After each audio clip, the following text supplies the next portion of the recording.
श्री स्वामी समर्थ. मी मोहिनी विजय निंबाळकर तुमचं आपल्या यूट्यूब चॅनलमध्ये खूप खूप स्वागत आहे. आजच्या व्हिडिओमध्ये आपण बघणार आहोत घरच्या घरी ब्राह्मण न बोलवता तुळशीचा विवाह कसा करावा. तुळशी विवाह संपूर्ण पूजा विधी ते घ्या जाणून. दिवाळी झाली आणि आता आपल्याला तुळशी विवाहाची ओढ लागली आहे, कारण आपल्या हिंदू धर्मात विवाह झाल्याशिवाय विवाह सोहळे साजरे केले जात नाही. म्हणजेच तुळशीचा विवाह एकदा संपन्न झाला की लग्नाच्या तारखा निघतात. आपल्याकडे घरोघरी तुळस असते आणि तिचा विवाह सोहळा प्रत्येक घरी साजरा केला जातो.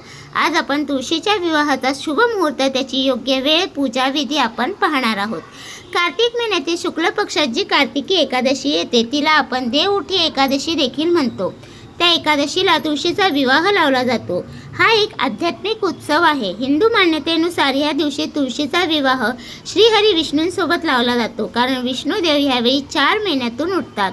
श्रीहरी विष्णूंना तुळस अत्यंत प्रिय आहे. तुळशीला एक नाव वृंदा देखील आहे. ज्यावेळी नारायण निद्रेतून जागे होतात त्यावेळी सर्वात आधी ते हरिवल्लभा तुळशीचे म्हणणे ऐकतात. म्हणून तुळशी विवाहाला देव जागरणाचा पवित्र मुहूर्त मानले जाते. यावर्षी तुळशी विवाह 2 नोव्हेंबरपासून सुरुवात होत आहे. तुळशी विवाह लावल्याने कन्यादानाचे फळ प्राप्त होते आणि हिंदू धर्मशास्त्रानुसार गोदान व कन्यादान सर्वात मोठे दान मानले जाते. म्हणून तुळशी विवाह करणे अत्यंत आवश्यक आहे. तुळशी विवाह शालिग्राम ठेवून संपूर्ण विधीपूर्वक केले जाते, परंतु काही व्यक्ती घरी ब्राह्मणाला बोलावून किंवा मंदिरात जाऊन तुळशी विवाह करू शकत नाही. म्हणून आपण आज घरच्या घरी ब्राह्मण न बोलवता कशा प्रकारे तुळशीचे लग्न करू शकते हे पाहणार आहोत. सर्वात आधी कोणत्याही साहित्याची आवश्यकता आहे ते पाहूया. 1 तांब्या, नारळ, आंब्याची पाने, पाणी, लाल रंगाची ओढणी, पिवळे कापड, गंगेचे पाणी, पांढरे तीळ, हळद, कुंकू, कापूर, धूप, दीप, ऊस, वेलची, सुपारी, शृंगाराच्या वस्तू, 5 फळे, आवळा, एखाद्या प्रकारची मिठाई, खीर, पुरी, पंचामृत, मसाला पान, फुलांच्या माळा, तुळशीची कुंडी, शालिग्राम आणि 2 चौरंग ही सर्व सामग्री घेऊन आपण तुळशीच्या विवाहाची तयारी करावी. त्यानंतर विवाह विधीची तयारी करावी. विवाहात सायंकाळी गोरख मुहूर्तावर केला जातो. त्यासाठी तुळशीच्या आसपासची जागा स्वच्छ करून सुंदर रांगोळी काढावी. त्यानंतर एक चौरंगावर तुळस असलेली कुंडी व दुसऱ्या चौरंगावर शालिग्रामची किंवा विष्णूंची स्थापना करावी. वरती उसाचा मंडप टाकावा. तुळशीचा चौरंग उजव्या बाजूला ठेवावा. त्यानंतर श्रीहरी विष्णूंच्या चौरंगावर अष्टदल कमळ बनवावे आणि त्यानंतर त्यावर पाण्याने भरलेला तांब्या ठेवून त्यावर स्वस्तिक काढावे. आंब्याच्या पानांना कुंकू लावून ती पाने कलशावर ठेवावी. त्यानंतर एक नारळ घेऊन ते लाल कपड्यात गुंडाळावे व कलशावर ठेवावे. त्यानंतर तुळशीसमोर तुपाचा दिवा लावावा, कारण अग्नीला साक्षी मानूनच तुळशीचा विवाह संपन्न केला जातो. त्यानंतर गंगेच्या पाण्यात एक फूल बुडवून ते पाणी ओम श्री तुळशीये नमः या अशा मंत्राचा जप करत तुळशीवर शिंपडावे.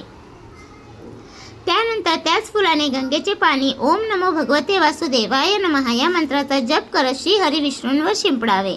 त्यानंतर तुळशीला हळद कुंकू व हरी विष्णूंना चंदनाचा टिळा लावावा. त्यानंतर दुधात हळद टाकून दोघांनाही लावावी. त्यानंतर विष्णूंना तुळशीच्या मंजिरा व्हाव्यात. तुळशीला लाल ओढणी टाकावी व लाल रंगाच्या बांगड्या देखील अर्पण कराव्यात. तसेच सर्व सौभाग्याच्या वस्तू अर्पण कराव्यात. त्यानंतर हरिविष्णूंना स्नान घालून पिवळे वस्त्र अर्पण करावीत. पिवळे फुलं व्हावीत. त्यानंतर श्री हरिविष्णूंना व तुळशीला माळा अर्पण कराव्यात. त्यानंतर लाल वस्त्रे घेऊन त्याचे गठबंधन करावे. त्या कपड्यात एका बाजूला फूल, वेलची, सुपारी, दक्षिणा ठेवावीत. त्यानंतर घरातील पुरुषाने तुळस असलेली कुंडी उचलून शालिग्राम किंवा कृष्णाच्या मूर्तीला 7 प्रदक्षिणा घालाव्यात. 7 प्रदक्षिणा झाल्यानंतर तुळशीला तिच्या ठिकाणी स्थापन करावे. त्यानंतर शालिग्रामला धूपदीप अर्पण करून फळे, खीर, पुरी, मिठाई याचा नैवेद्य दाखवावा. त्यानंतर तुळशीची व विष्णूंची आरती करावी. अशा प्रकारे साध्या व सोप्या पद्धतीने तुळशी विवाह तुम्ही घरच्या घरी संपन्न करू शकता. तर तुम्हाला हा माझा व्हिडिओ कसा वाटला प्लीज कमेंट करून नक्की सांगा. व्हिडिओ आवडला असेल तर लाईक, कमेंट, शेअर करायला विसरू नका. आणि तुम्ही अजूनपर्यंत आपल्या चॅनलला सबस्क्राईब केलं नसेल तर प्लीज जाऊन चॅनलला नक्की सबस्क्राईब करा. तर भेटूया उद्या एका नवीन व्हिडिओसोबत. श्री स्वामी समर्थ.